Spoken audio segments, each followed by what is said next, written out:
have something that you all go through every day, and that is life. In the top left corner, you knew that. You knew it was coming. In the top left corner, you do have our red Zerg player, and it is going to be something you fear. No, you have to say something you fear on the war zone, man. God, you got to come up with something cool for this sort of shit. Stop that from happening, man. Terrible. Right in there, and of course, Sniper through Tassadar, not the real one. He's gone through Seal, he's gone through Leenock, and then he went through Squirtle. So a great run here by Sniper. Let's just bring back and remember that Sniper needs to get first or second in this tournament. He actually needs to win this game in order to qualify.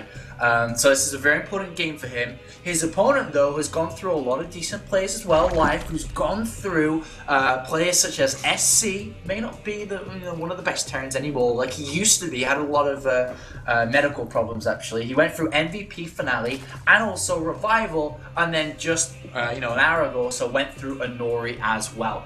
Life, though, on the other hand, needs to do well. He's actually, ranked 7 at the moment. This helps his points a lot to push towards that 6th place. But if he drops here, he may not be qualified still, because of course, if somebody finishes 2nd place, gets 100 points, that immediately knocks him out. So, very important game for both these guys. All about the last 2 remaining spots. 1st place gets direct qualification. 2nd place gets the points. Basically the points, depending on how they do. And the points is exactly what you need.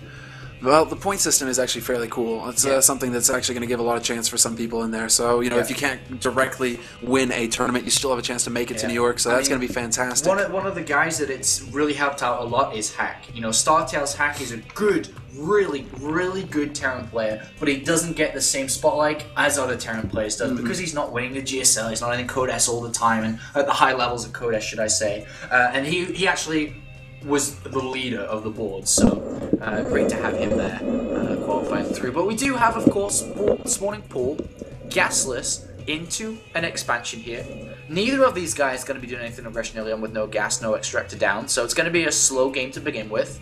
There's the first one, but still, these guys kind of mirroring each other. The extractor's going down at about the same time, and those natural hatches pretty much we're on the money. So not even building lings as spawning pool finishes. There's no need to, because if you build full lings, your opponent builds full lings. So it's like I just build drones. And, it's like 4v4 that kind of cancels each other out anyway. If you build 6 or 8, he builds 6 or 8, so it just cancels each other out. And at this level, micro, the micro at the same level, so it's like almost just completely cancelled out. So they just got drones instead, which is better for everybody's economy. No doubt there. Well, we'll see how things shake down here in a minute as the Queens begin their slow lumbering walk down to the natural. But, Life actually taking a few blows there, but he's used to it. Ooh, an early bailing nest here by Sniper. Remember, both of these guys, or neither of these guys, should I say, have actually scouted intensively at the gas timing, so...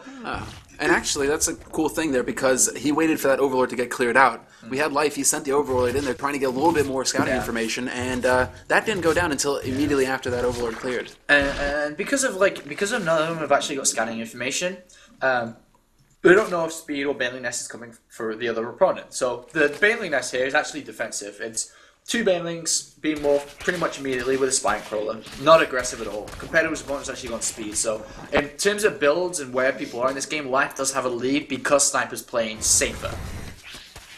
Well, it's all going to come down to the defense, really. If you botch it, all of a sudden you're going to be hurting. But the spine on top of everything else, the Queens are there. 4 lings out now for him. So we're going to have to see, really. It's just like how the micro is going to come down, and if he actually messes that up in any way, shape, or form, it's going to be pretty brutal. Oh, one of them. Oh, wow, it actually makes it there, and it does spot the bailing nest. So some scouting information. He knows that there's an early bailing nest and later speed because of that scout. So that's actually a really crucial scout there. The reason why he knows that, because he can compare it to himself and say, well, my bailing nest was at a good time.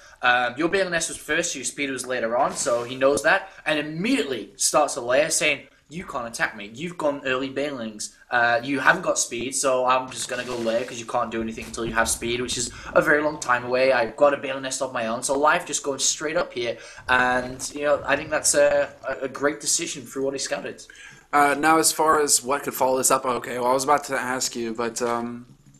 No, he hasn't gone down. We see the Roach Warren come down for Sniper. So Yeah. there's his answer as far as which tech path he's chosen. But what do you make of this as far as what Life can go through? Well, he hasn't taken all 4 gases, which means that he doesn't want a lot of gas, but it's most likely Infestation Pit super early on. I mean, he could still go Muta, just wants to have a bit better saturation in terms of minerals, but he doesn't have the power punch of like 7-8 meters out right away. Right. And Infestors could come out early. A lot of players do like an early Infestation Pit too, but it is one of the two.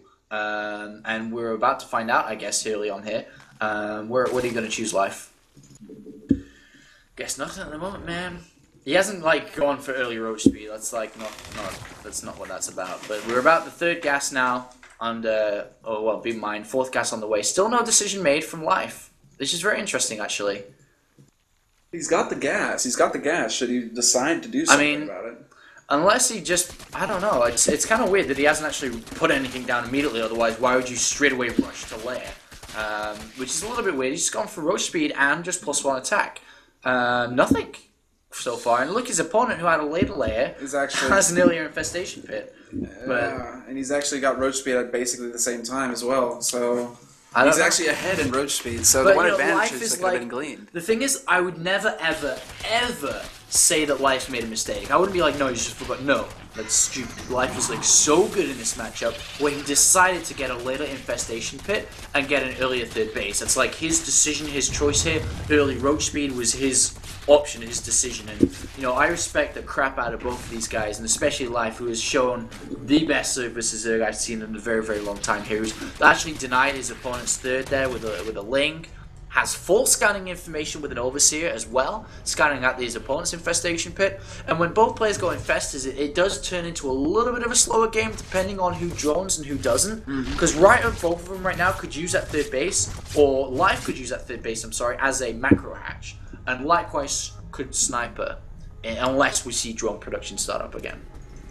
So for the time being, we're a bit... I never knew there was a floating shark on Ahana. In any case... Is that on low graphics that there's no floating shark, or what the hell? I don't know. Where did that come This is from? low graphics, I think. I'm watching it low graphics. Yeah, I always play on low graphics. I've never seen a floating shark. Alright, whatever. Point being, we'll see here. Although losing those units is a bit painful for Sniper. That is a bit of shame. Yeah, he did thin the ranks there, and these kind of early engagements, every unit counts. Every roach you can get out counts. Going because he saw the early Infestation, but he knows his opponent's dedicating to early Infestors, and I think Life's just trying to kill him now. I think that's really, really smart for him. He could very well do it. I mean, getting those freebies is definitely helping. Oh, this is so smart. Like, he knows Infestors can't come out right now, and he's not making Infestors, he's just making units. He's used it as a macro hatch, and I think he can topple his opponent right now. Yeah, he's going to go ahead and circumvent the Spine Crawler, make his way up into the natural, and this is a good engagement for him. There are not enough roaches here for the time being for Sniper, although the reinforcements are making their way, but same thing goes for Life. Although, hey, was that Burrow? Does he have Burrow? Yeah, he does. So Burrow might actually coming out from Sniper. But I don't think it matters with the streaming reinforcements here. I think that Sniper's almost dead. He's lost the Queen, he's lost the Lava Inject here. Units are coming out, and I think this little timing, it will get pushed back, but that was so smart. To capitalize on that while droning behind, that was pretty good, man. I mean, I like that. Like, to see somebody go, wait a minute. Infestation Pit, that was so early, you don't have any units. You're going to have early Infestors, but you're not going to have anything before that. But he does get pushed back eventually. He's got to get away with those roaches, can't freebie them. Yeah. There were some roaches made for Life, so he's playing it very safe, where he drones, roaches, finds that good balance, so that he's not overcommitting to one or the other, and doesn't fall behind in that sense. He does already have Infestors on the way, though, and they will be generating energy faster than Snipers, seeing as how they'll be out earlier. Same concept as Sentries, so good thing there for him in any case. And we do have a little bit of an upgrade advantage for Life, who could put a timing around it, but still aggressive with his roaches because he knows he has more. He has better economy, he has more, better upgrades, he has more units. Yeah, he'll be earlier on the +2 as well. Yeah, it's going to be like a good 40-second advantage, which is really big, actually. That's actually fantastic. As long as he does spread out really well, but the thing is that the upgrade also affects Infested Terrans, so even if he doesn't completely use Fungals, he can also use Infested Terrans. But we do have a 4th base coming down for Life. And Sniper now is at 63 drones, building a lot of units. Both of these guys kind of equal in terms of economy, especially with now Sniper catching up a little bit with 4 more in the way. Relatively equal in terms of units, but slightly behind with a bunch of new roaches about to pop. Like 15 new roaches puts Life in the lead by 20 odd supply. And that's the one thing is that, ZVZ, are you going to commit to your army, or are you going to commit to your drones? If you're committing to one, you're getting weaker on the other. So it's just so very critical that you get that kind of scouting info to make sure that you're not following too far behind here. And nice pickup there on the XeNZeNEX tower. He's going to be aware of where his enemy's troops are. And Life kind of marching across the map here. He does have good infestors and that +2 window we were talking about. Going to see if he can't make something happen here. Good spread as well, but the fungals are down. Yeah, good fumbles, grabs a big chunk there, and Vegetarians with a +2 as well, no +2 from his opponent, and that may be a little bit too much to handle. Yeah, look at that. Infestors falling left and right, and even the Overseers should actually succumb to these Infested Terrans. But look at this, the Roaches darting in, they're going to try and put some pressure out onto that third. Life can't forget about his reinforcements, though. He needs to rally those Roaches up. He's got some Infestors as well, and those could come in handy for locking people down on those ramps. And it looks like, there we go, he finally pulls them in. And this is exactly it. If there's reinforcing units from Sniper, he can just fungal them for eternity on that ramp and just take this third at his leisure. Yeah, and look at this. He's got position. If Sniper moves down the ramp, it's fungled. And Infested Terrans come down, that third base is going down no matter what here. Infested Terrans will not lose focus or shouldn't lose focus on that. And Sniper just a little bit outplayed it, just a little bit slower on things, a little bit of that little timing I talked about on the infestation bit slowed him down. And now there's +2. GG. And GG.